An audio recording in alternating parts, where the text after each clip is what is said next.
இப்பதான் பாவை அந்த ரவுடிங்கிட்ட இருந்து மீண்டும் வந்திருக்கா. எப்ப என்ன நடக்கும், யாரு என்ன பண்ணுவாங்கன்னே தெரியல. ஸோ எதுக்காக ரிஸ்க் எடுத்துக்கிட்டு? அதனால தான் சொல்றேன், நானே பாவையை ட்ராப் பண்ணிடுறேன். டேய், இப்போ நீ என்னடா சொல்ல வர்ற? நான் பாவையை கூட்டிட்டு போனா பிரச்சனை வரும்னு சொல்றியா நீ? நான் அப்படிலாம் சொல்லலையே. உங்களுக்கு எதுக்கு வீண் சிரமம்? அதான் நானே கூட்டிட்டு போறேன்னு சொன்னேன். ஏ, இதுக்கு முன்னாடி இவர் பாவை ஸ்கூலுக்கு கூட்டிட்டு போனதே இல்லையா? நேத்து வந்துட்டு என்னமோ எல்லாம் தெரிஞ்ச மாதிரி பேசாத.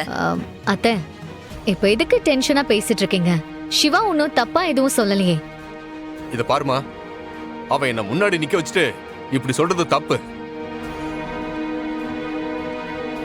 என் வீட்டு பொண்ணா நான் ஸ்கூல் கூட்டிட்டு போறேன்னு சொல்றேன். அவ எதுக்கு அதை மறுத்து இல்ல நானே கூட்டிட்டு போறேன்னு சொல்றான்? அதுவும் முதல்ல இந்திராணி அவங்கிட்ட கேட்டப்போ முடியாதுன்னு சொல்லிட்டு இப்ப நான் கூட்டிட்டு போறேன்னு சொன்னதுக்கு அப்புறம் எதுக்கு இப்படி பண்றான்? இன்றே டவுன்லோட் செய்து உங்கள் ஃபேவரட் ஷோக்களை என்ஜாய் பண்ணுங்க.